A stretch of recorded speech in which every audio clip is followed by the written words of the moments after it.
Hi, everyone. Welcome to Genealogy Adventures. I'm Brian Sheffy. And I'm Donya Williams. How are you? I had it. Okay. Hope you guys are all having a great Sunday. Thank you, as always, for tuning in for the next hour. I'm going to front load my little bit. I'm feeling a little under the weather, not COVID, just a normal cold, So my apologies. You will see me sipping tea from time to time. I will try not to slurp. If I feel a little coughing attack or something coming on, I'll go mute. But other than that, I'm fine. So anyway, we're going to get into the topic of the show. So with Twitter kind of being in a very interesting place at the moment, and speculation that its time might be nigh, Donnie and I thought it would be a really good idea to actually have a conversation about the genealogy communities that we've built online, how to protect and preserve them, but more importantly, that if one of our platforms does fail or it gets taken away for some reason, how we can actually go about kind of recreating those networks that we've made on other platforms. And Donnie and I were actually having a conversation about this in our virtual green room. And part of me, I'm kind of surprised about the kind of swiftness of people exiting Twitter, or even that there's a question mark over Twitter's future. And I'm not really sure why that is, because the internet has had a long history of online platforms and apps kind of ending, dying a death, being taken away or whatever. So for those of you who are kind of a similar age to me and have been doing online genealogy for as long as I have, you'll remember things like CompuServe, AOL chat rooms, Netscapes, GeoCities, um, which have either changed or have ended. And clearly, we have gone on to recreate those communities on other platforms. And by the way, if you, in the course of your online research, come up with old search engine results that include things like GeoCities and listserv references, there is a wonderful kind of free online platform called the Wayback Machine, which you can just copy the URL for the listserv or the GeoCity page or the AOL chat room that you want to check out. Pop that in the Wayback Machine, and if that website or that online place has actually been kind of cataloged, you can actually see it. You won't be able to see it exactly the way that it looked back when it was original, um, but you can read the text. Images may be missing, but you'll still be able to read the text kind of content with that. And I will be posting a link to the Wayback Machine at the end of the broadcast. Also, Cindy's List has done a wonderful blog about how to use the Wayback Machine, and there are already links to that on our Twitter, the Genealogy Adventures Twitter feed, and our Facebook page. And I highly, highly recommend you checking that out. It's a wonderful article, and it really does show the benefits of the Wayback Machine in terms of our research. So, I mean, how do you feel about that, Donnie?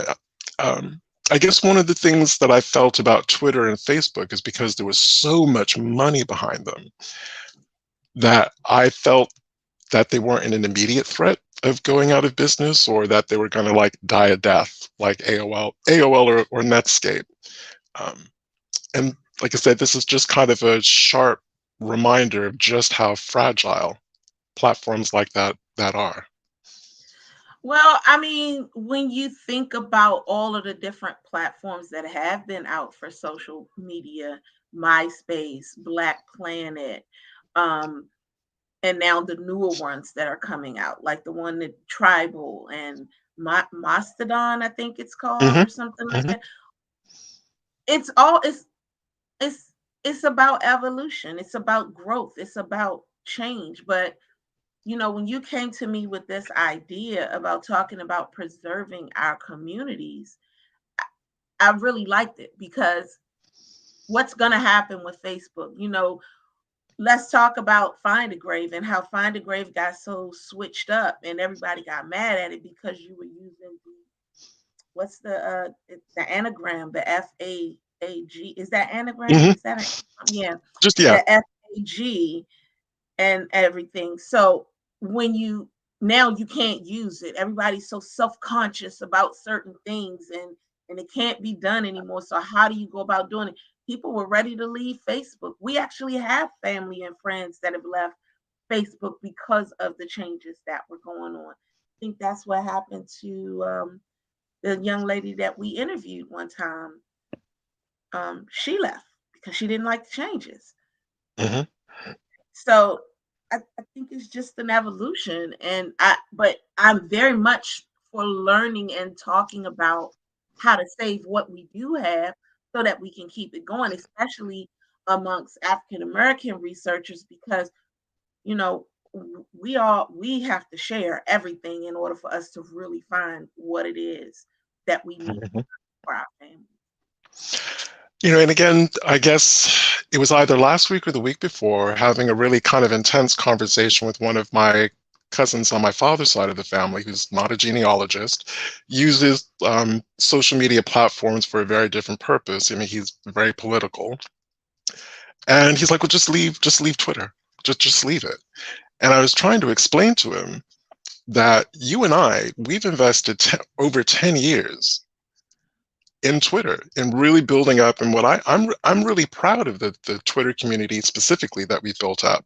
Um, Also Facebook, but I guess today is going to be more about which is what Facebook is also having kind of its own little issues at the moment. Um, Mhm. but kind of keeping with Twitter, and I was really explaining to him, you know, it's like going through a bad patch in a relationship in a way, and maybe there's a better analogy than that out there. And it's like, well, do you just completely walk away from something that you've invested so much of yourself in terms of building up? And as I said, you and we are really proud of the Twitter community specifically that we did build up. We've Right. met wonderful people. We've We're able to introduce who we are and the work that we do to people that we ordinarily wouldn't get that opportunity to do that. And for the most part, our conversations have been really productive and really beneficial.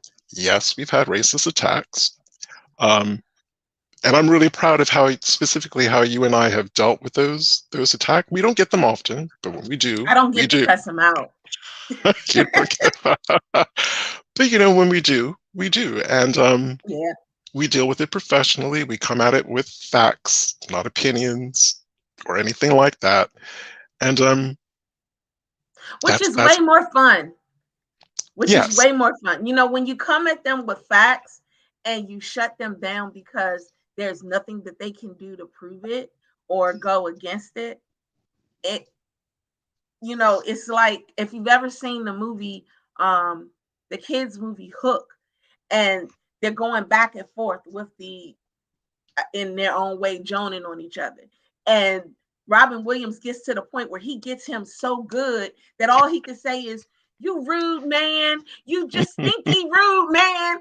And I love it when we get them to that point where they're like, "Oh," and they just can't say anything. And you just, so yeah, facts are great. Mhm. Um, and I'm also a big believer that in these platforms, you get out of it what you put into it. And by that, what I mean is that old saying, positive in, positive out, negative in, negative out. I think it's a really good means of actually holding a mirror up to yourself, going, why am I getting, constant attacks, insults, and all the rest of it? And I'm going to actually applaud the genealogy community because, again, as we were saying offline, I think as a community, in terms of professional genealogists or people who may be hobbyists but are really serious about the genealogy that they're doing, we may not agree. We always don't agree. And we're going to get to that short CM segment, Fury, because I think that was probably the last of the really kind of big blowups that the genealogy community had. It's like, I almost wish genealogists could get together and teach everyone else how to use social media and how to get the most out of it. So, you know, somehow, in some way, really ugly political commentary and really ugly comments that are more on the entertainment kind of celebrity side of things have really kind of filtered into everyday kind of communities on Twitter. I don't know how that was allowed to, because I don't think Twitter was always like that. I mean, yeah, you got mean people who said nasty stuff, but that seemed to be the exception rather than the rule. Now that seems to come as standard. But again, I'm really thankful that our community didn't go down that road. No, I agree. I'm glad that they didn't go down that road. But oh, Brian, this might go a little political because you know this all kind of got really bad during 2016, and the what they were allowed to start saying and doing. And I'm going to push back on that slightly. I get what you're saying, and I completely agree that it really took an ugly turn in 2016. For me, it really started with Obama's announcement for him running for president, and then him getting the Democratic yeah, Party's nomination. well, That's yeah, when I yeah, that's when I really kind of noticed really ugly, just the ugliness of social media. yeah, it was. Yeah, Obama's presidency was something that kind of opened up the can of worms. But I think what flipped the worms over and just flipped the whole table was by 2016, and they were given just the go ahead to act that way. And then that allowed so many more people to come out and say things that they really just should not be. Well, I'm gonna say it like this: that they wouldn't say if you were face to face. Mhm. Well, Because that's I can interesting. remember, I can remember reading somebody's stuff, and they was like, "Oh, you got a lot of mouth on here. On here, you always have your cyber bullies or whatever the case may be, but this went way beyond cyberbullying. You got a lot of mouth here. Say that to me, like come to me and say that." And Mhm. and it was that kind of stuff that started to really take place. Or as a close female family member pointed out, they're like, well, again, you're a male.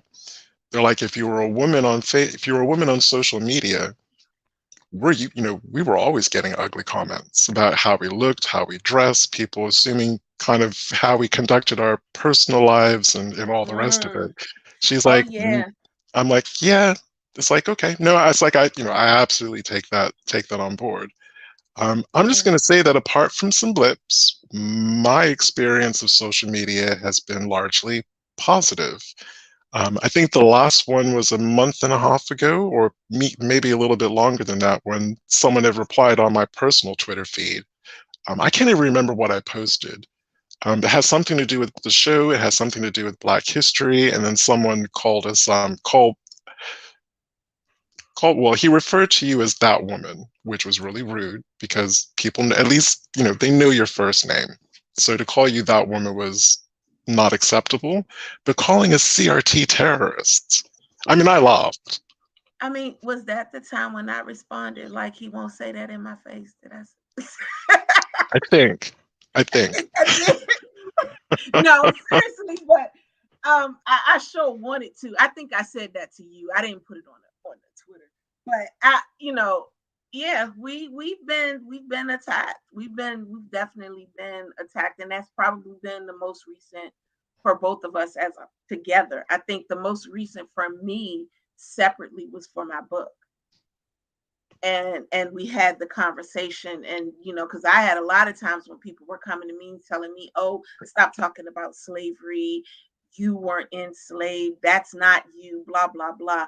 When I shut that man down, he couldn't say anything, and then he responded back by privately contacting me, which is an issue. That's an issue in itself, because you publicly attacked me, but now you're going to privately apologize. If you're going to do it, do the whole thing. Don't come at me one way and then come back to me in another. And I told him that nicely, but I told him that, Well, that yeah, was well, again, because we did a show on the same topic, but they were talking about your four times great grandmother, Martha Brooks, who was a breeder. second, second. Second, sorry. Sorry, I didn't mean to make you any older, Martha. I really didn't. Yes, your two times great grandmother, Martha Brooks. She was a breeder. That was a chapter in your book, and we got some definite pushback on that. Not all of it polite, not all of it nicely worded. But we dealt with it. It's like Yes. you can't argue with people who have the receipts. Um, and actually, didn't he actually become like one of our best like a real kind of fervent fan of the show? I think he did join the show for a little while. I haven't seen him since, but Mhm. um, I I think he did start following the show itself and just started listening in to certain things. That wasn't Harold. True. That Okay. yeah, that wasn't Harold. But But you can still. yeah, But I like how when we do it, we firmly stand our ground because we have the receipts. If we have to go into our wherever we have the record store to prove our points, we can prove our points. And I'm sorry, I meant to also say this at the top of the show because I'm seeing comments and whatnot coming in from Facebook and YouTube. We're going to try something we're going to try something new today. So if you are watching us on TV on the E360 app, if you would like to contribute to the conversation, if you would like to offer a comment or a question for either Danya or myself, please send us an instant message from our Genealogy Adventures Facebook page. I will be monitoring Instant Messenger just to see if anything comes through. But we just didn't want to leave our TV audience out of the loop on this one. And if it goes well, we may actually make this a permanent feature for the show. So, right, going back. Um, this conversation also reminds me of Facebook and being a moderator. And I'm going to be honest, it's one of the reasons why I've pulled out of being a moderator on so many Facebook groups. Again, in the beginning, it seemed like everyone who was in a genealogy or family history related Facebook group, like, I found my enslaved ancestors, or, enslaved ancestry in Virginia or South Carolina, or whatever the special group was, or even just the general kind of Virginia, South Carolina, North Carolina groups. People were really good at least self moderating what they were posting. Now it seems like people want to have a free for all. They want to post non genealogy related things in a genealogy group, whether it's like, and I'm not saying that these aren't important issues like social justice, policing reforms, historical aspects, but not genealogically connected. Those are all important things. And think moderators have been really good about telling people, well, we're going to unpublish this post in the group because there are other groups out there that this is more that this fits better with. And I know you've had a lot of experience with that. man. So okay, the way I can go into that one is yes. First off, I have had a lot of experience with that, but I think you got to the point where people were coming into these groups. Let's take an African American group for an example. They would come into these groups thinking it was just an African American group. So that meant that only thing that everything that you were posting in there was pertaining to African Americans, whether it was history, something that was going on in today's world, just anything. When in actuality, that's not what the group was about. So we had to start talking about it and start, really explaining to people, hey, this group is a genealogy forum. That's what it's called. It's called a forum, and because it's called a forum, it's specifically about genealogy. If you are not posting about genealogy, we will have to remove it. I have gone through everything from being the nicest person in the world to probably being called all kinds of names, both on there and off behind my back. And let me tell y'all who I am. I'm not I don't care. And now I'm at a point on one of my groups where I actually posted, and I started it like this. Yep, I'm over it. Because I believe in adults. And I think that if you're an adult and you're told what it is that this is for, you should be able to understand and do that. And they, you got, and I just tell them now, you're gone. If you don't post anything about genealogy in the groups that I am a moderator on, that I'm the main moderator on, because I'm a moderator on a few groups, but I have a couple that's just me. And if you don't have nothing to say about genealogy, I'm not even giving you no warning. You're out. You just come out, because we don't have time for that.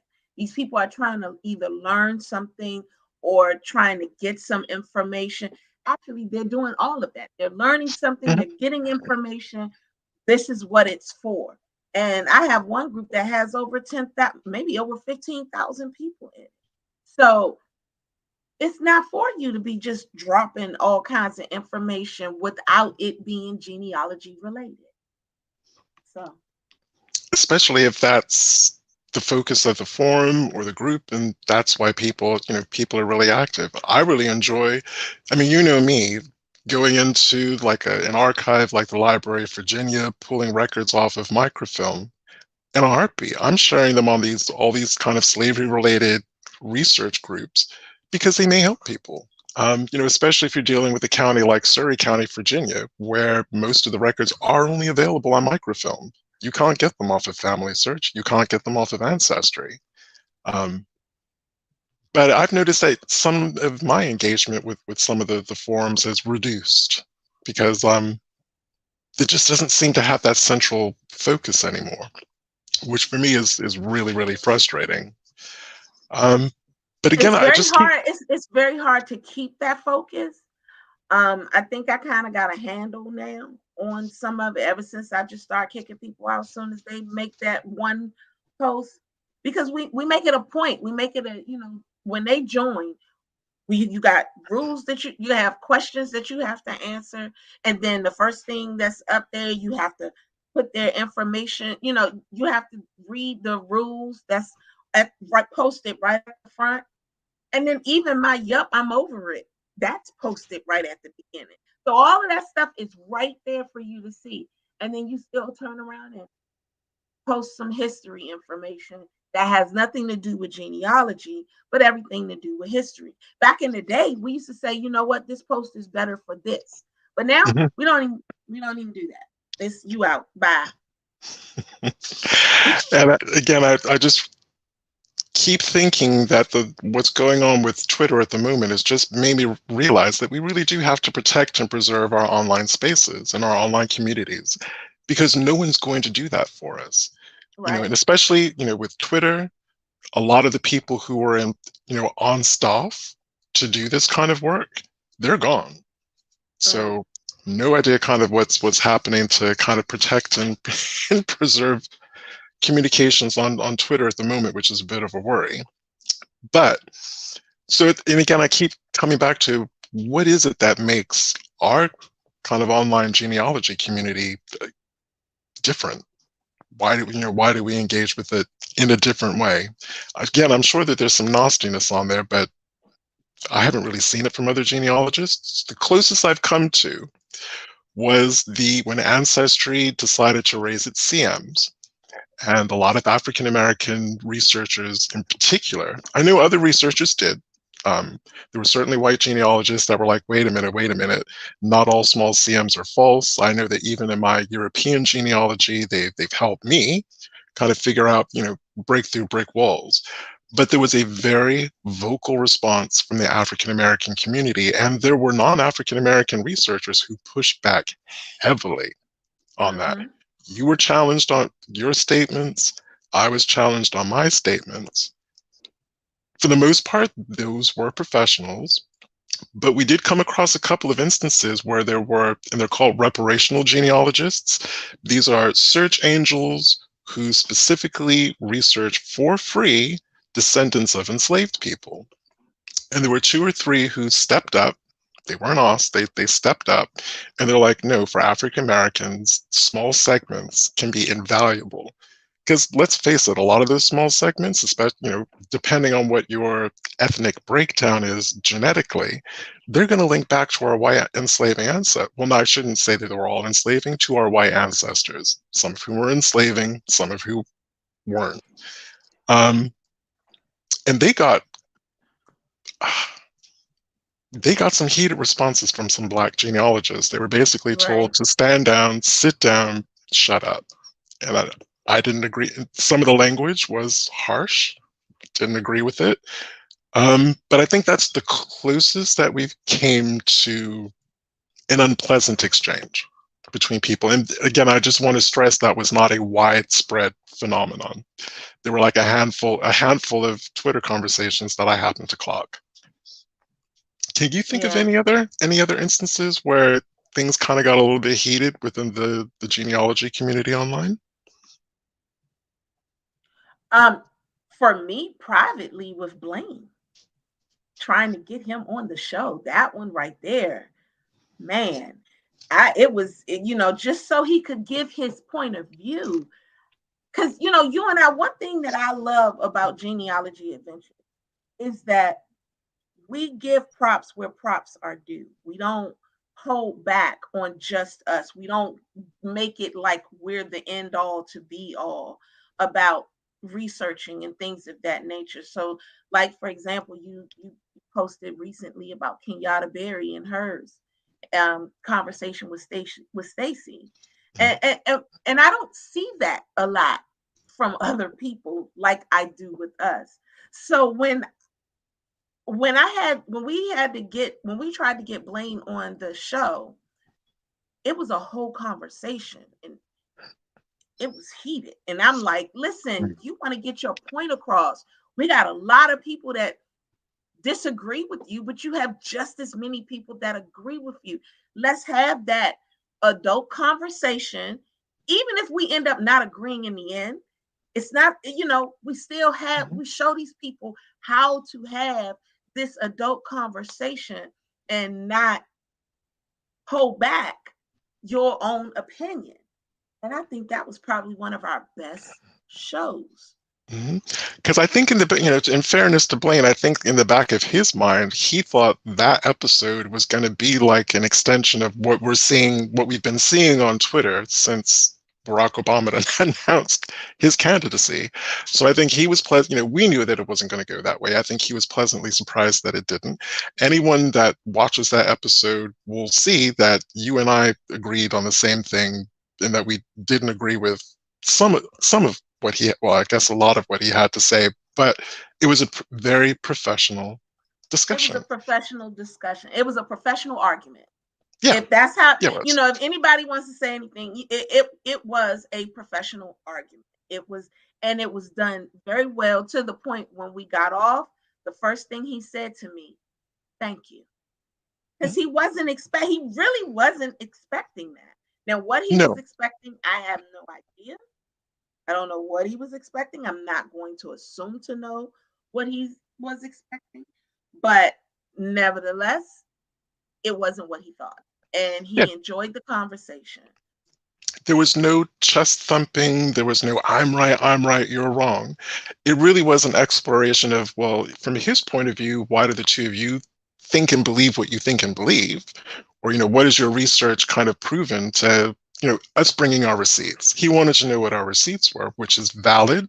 And, it's genealogy, you know, um, that was perfectly valid. And we wanted to know where his viewpoint was coming from. Right. And realizing that maybe with false matches, well, I'm not going to get this isn't going to turn into a DNA Yeah. segment, but anyway, that was a conversation that could have completely gone sideways and didn't. Yeah, it could have. It definitely could. So, but because it could have. I mean, it was a lot of things that could have been said. And the one thing that I really liked about that particular conversation is that there were moments where he was like, "Oh, okay, I understand." And where we were like, "Oh, okay, I see what you're saying." Still didn't agree with each other, Mhm. but we got it. And even Armeni's just came up here and she said everyone doesn't have to agree. We just need to learn how to disagree. And that's the thing. We do. We need to learn how to disagree and still move on and still move forward. Indeed. Which again, cycling back to the good old Twitter. One lesson that I learned, I can't even remember what the particularly ugly exchange, not exchange, because I didn't reply in an ugly way. We were getting ugly responses to something, you know, and I'm self-aware, as furious and as angry as I was, and as much as I wanted to cuss them out, and you know that I can do it. I'm like, I'm a host of a Y'all, show. I'm a y'all be host of a sleeping on show. Brian. Y'all think Yes. I'm bad. Y'all be sleeping on Brian. Um, I had to I just did the usual self-protection thing. I just stepped away for a couple of hours, counted to that metaphorical 10, took a very deep breath, and then replied in a professional way. I knew what I wanted to say. I actually wrote out how I would have replied if I wasn't being professional, and then I translated that into a professional reply. That really illustrated, I'm sorry, but if you are trying to like poke me to get the response that you want, I'm not going to give it to you. I'm going to keep this professional. And that's one of the reasons why, we both agree that for the time being, Genealogy Adventures is staying on Twitter. And as I said in our green room, and you're waiting for me to say it, so I'm going to say it. I'm not going to let Twitter be some virtual sundown town where racists can chase me off. And I'm sorry, that's just the Edgefield County, South Carolina in me. Yeah. But isn't it sad that you can look at an virtual thing and actually call it a sundown town? And it is a virtue. It can definitely It can turn turn it. into Hmm. that. It And a can heart. Well, definitely turn into that. look at that period when all those racist comments were coming out. What was it? Was it 2 weeks ago? That's when people really started the mass exodus off of Twitter, like the celebrities and the influencers and those type, and Yeah. entertainment people. I can't. I think it was 2 weeks ago. If anyone in the audience wants to correct me on that one, please do. I'm not I'm not sure because I'm gonna be honest with you. I only get on Twitter to push the show. I'm actually not the biggest Twitter person. I'm not the biggest Instagram person. I'm more of a Facebook and LinkedIn. But yeah, I think it was actually a couple of weeks ago when I heard about it. So it may have been 3, but the whole thing, I heard about it because I can remember one person that I follow. She was like, "Oh, now everybody's leaving," and I just got on, and so it was, that kind of that comment. Mhm. But thankfully, we didn't get any of that.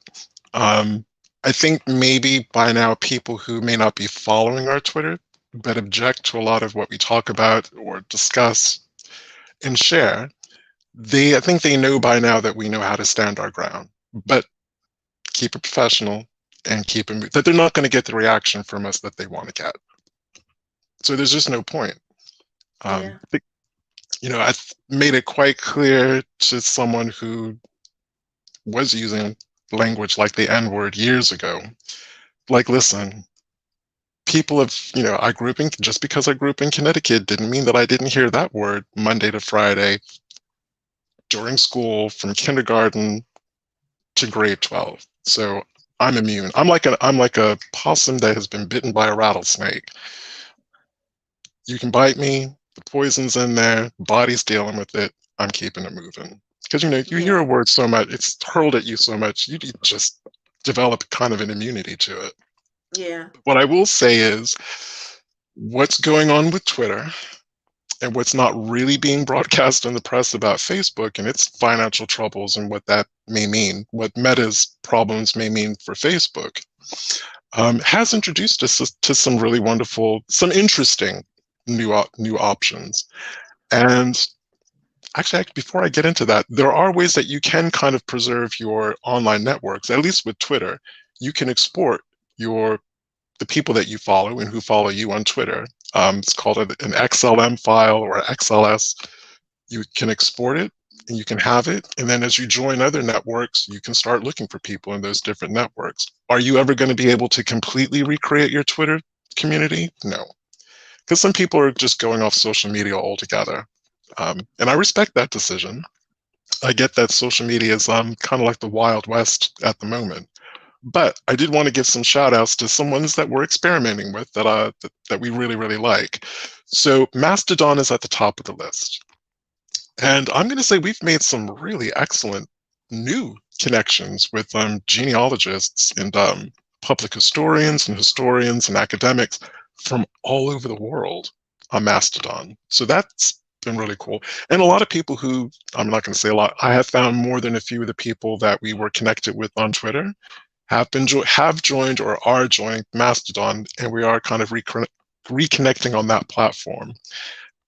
Mastodon takes a little bit to get your head around. I'm going to be honest, I'm still learning about the ins and outs of Mastodon. But so far, it's been a really positive experience, and I've really been enjoying it.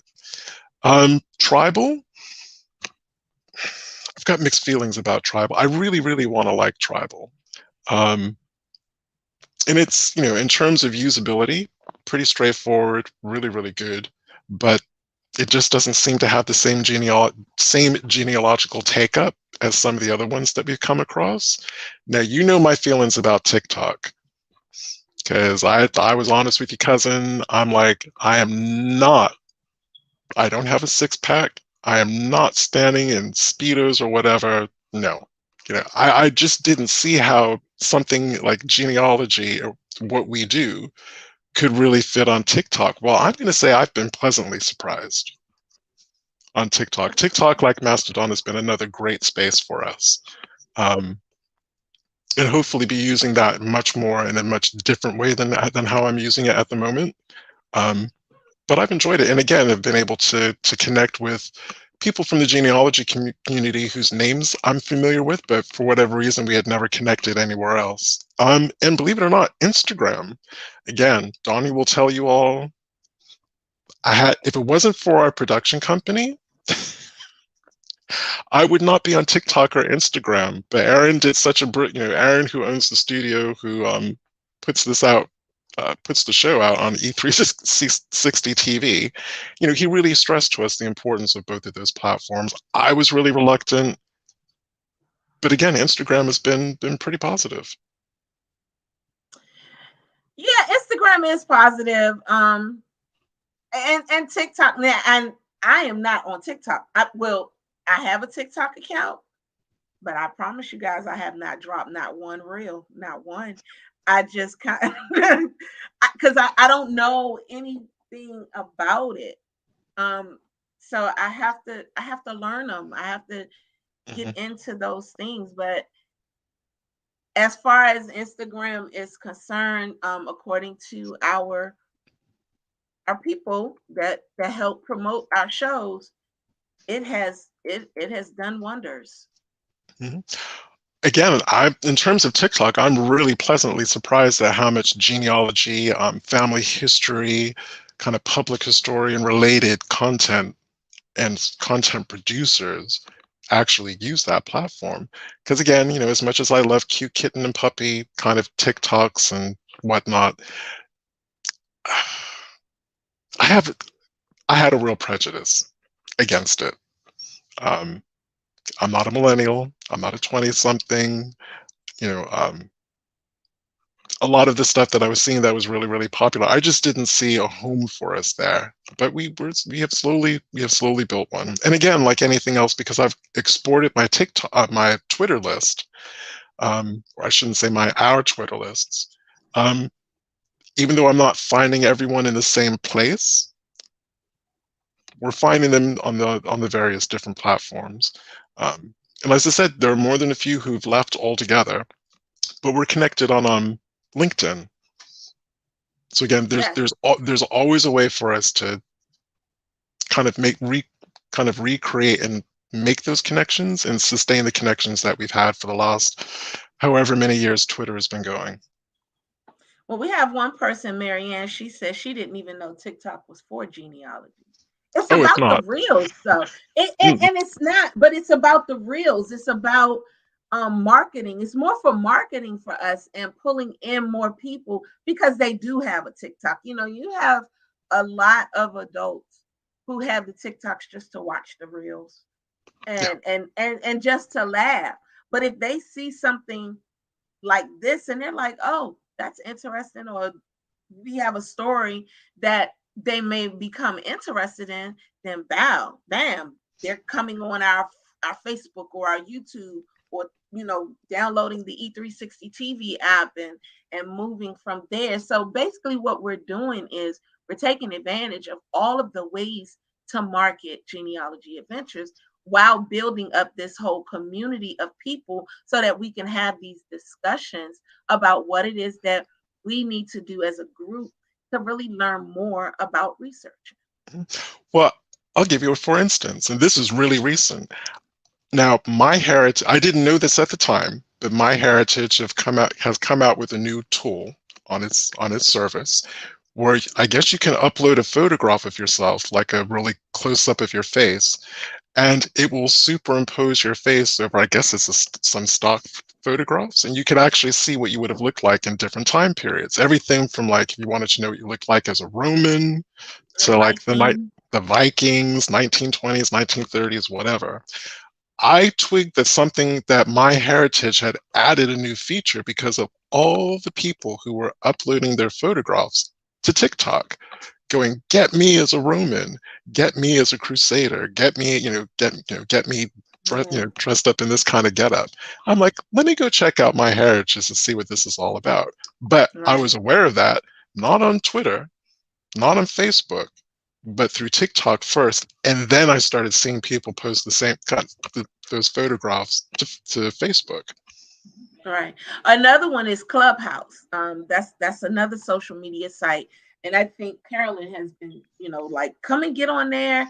And that one, that is and I haven't done it yet, but that one is like a whole, just a group. Like you can literally get a group together to talk about what it is that you need to talk about. Mhm. So it's like Facebook groups, but I guess it's different. But Clubhouse started out for Apple only. Yeah. So, if people don't know that Clubhouse is now open to everyone, then, we might need to look into Clubhouse. And I think the name is pronounced Quincy. Mentioned Discord, um, which I use for my gaming. I guess I've never really thought about it for genealogy, but I certainly don't see why it couldn't be used for genealogy as well. I guess I'm kind of reluctant to really start adding any more social media channels because if you create something, then you have to maintain it and add it and keep it active, and we have a lot of them already. Yeah. Like that's why I said I focus a lot on Facebook, LinkedIn. Um, I try to repost on Twitter as often as I can. I don't post on Instagram as that much, but I do post it. I'm very, very happy with our marketing team through E360 because they have no problem posting it. And when they post it, they tag us. So they kind of definitely keep us in the Twitter, in the Instagram eye.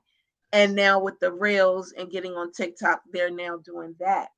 So shout out to E360 TV because they help us with, you know, tremendously with the marketing of the show and getting more people involved so that we can teach and share. Because someone else mentioned up here, I think it was Randy Simone. She said, Randy Simon Saray, she was like, you guys are very open with sharing. And she's right, we are. Because who are we to keep it? We don't, who are we to keep Mhm. this valuable information so that other people It's can't get it? it's just who we are, and I'm going to pick up. I'm going to extend it a little further through Vicky Cook's comment saying, "I can't imagine what my family history research would be without social media." Well, I'm going to give you a really practical example. I'm really sorry if people can hear someone speaking in the background. Um, One of the things that I really appreciate is my weeping time research, dealing with the trying to research as part of a large group the descendants of the 440 souls sold in 1859 in Savannah, Georgia, and also researching their ancestors. And through just being open and transparent and sharing all of the information that the whole group has found and the whole group is published online, we've actually picked up descendants that we wouldn't have found any other way because we just weren't expecting people to have been sold into the states that they were eventually sold and taken to. So people have reached out going, oh, wait a minute, that Leonard, that's my three times great grandfather, and he lived in this parish in Louisiana. So those are all of the benefits. If we hadn't have publicly published that and shared it on social media, people wouldn't have seen it, responded to it, and gotten in touch with us to allow us to able to extend those lines right down into the present day. Right, right.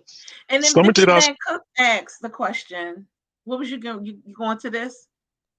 um, yes, how, I'll just take that off. How does LinkedIn relate to genealogy?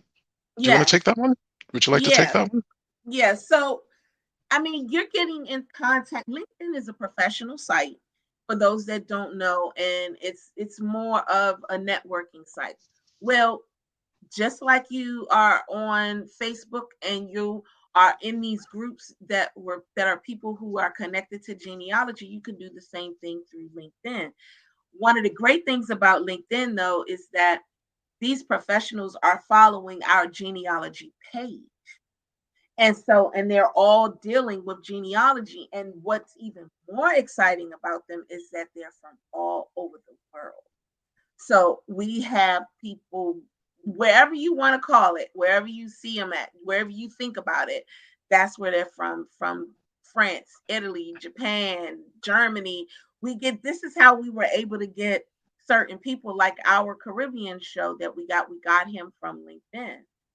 And yeah, that's how LinkedIn relates to genealogy because they're networking. They're trying to learn more and get more information about um, how they can research. And they have groups on LinkedIn too. There's one group called Genealogy Beyond Brick Walls.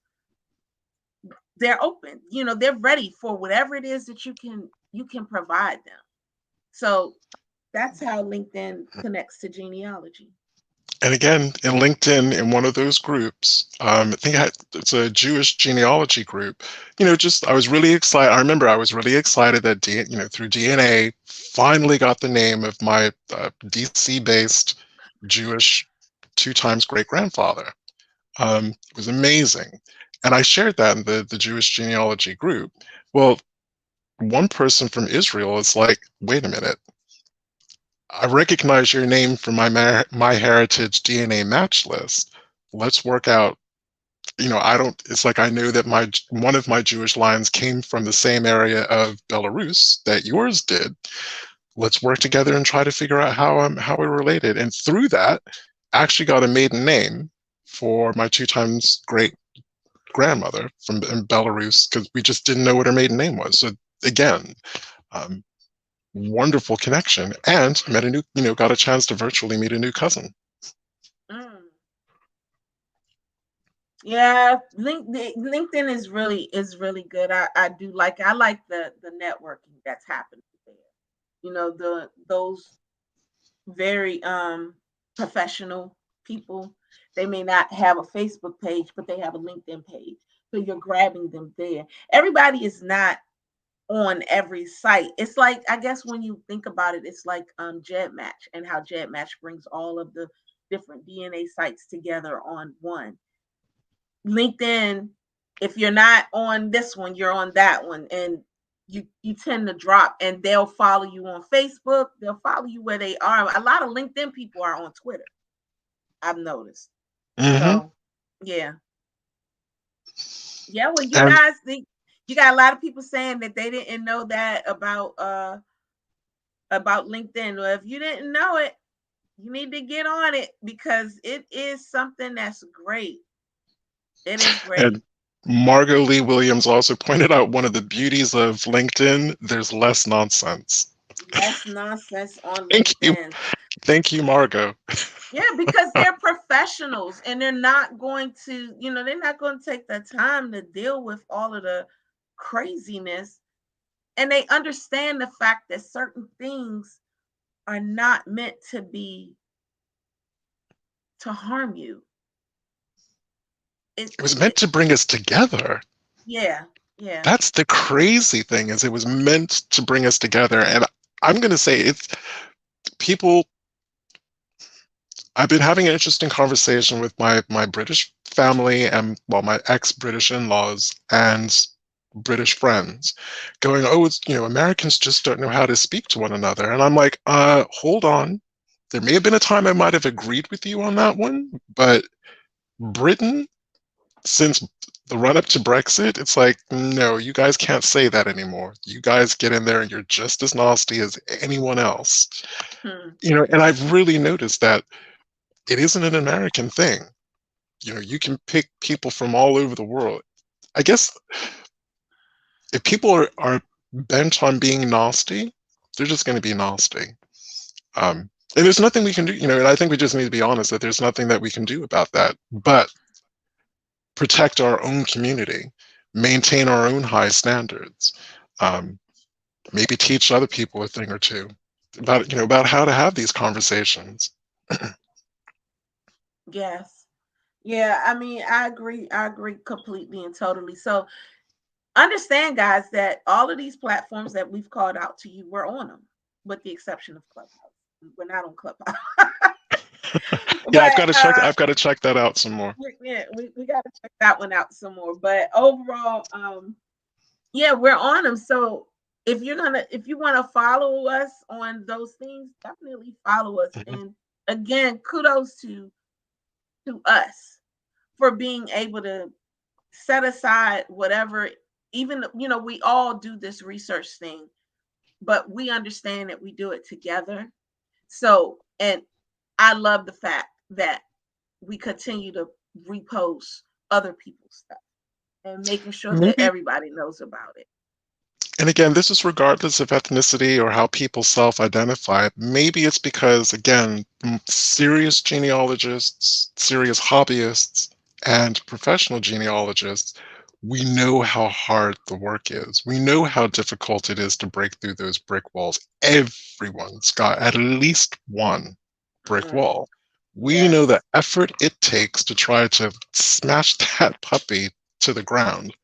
So maybe that's why we're more respectful, because we know how hard the work can be. Well, it, again, if you're I'm writing not a gonna.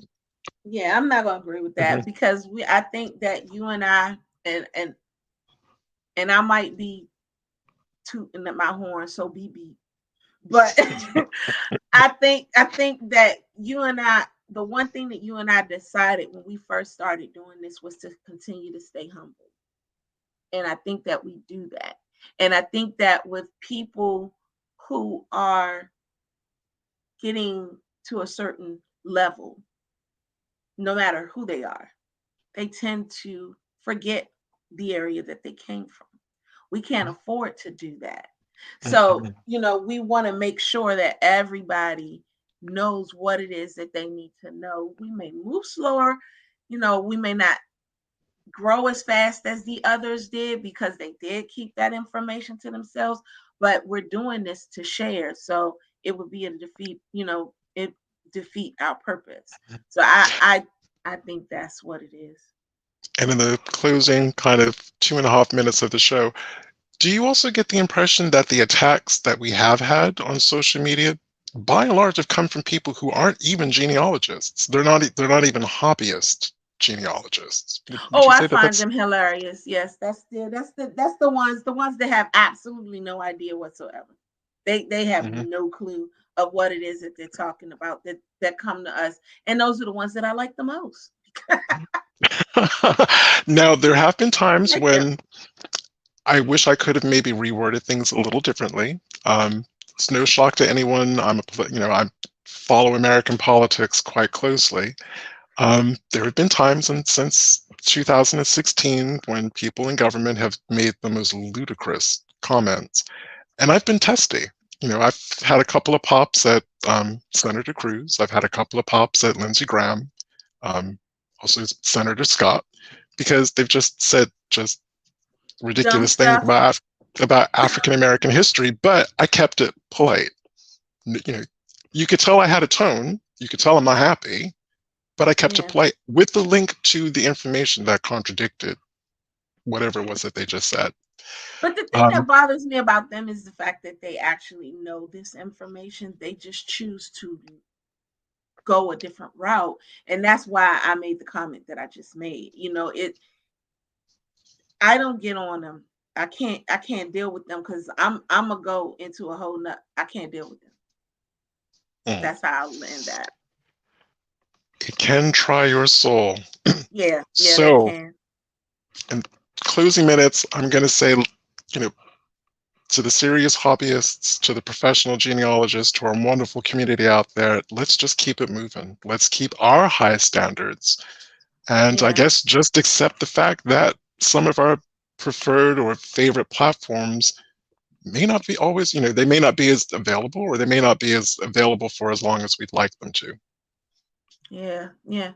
So we're gonna say goodbye. We'll say real quick though, next week's show, we're gonna talk about family lines, how they end, how they, what's the start of them and how they end.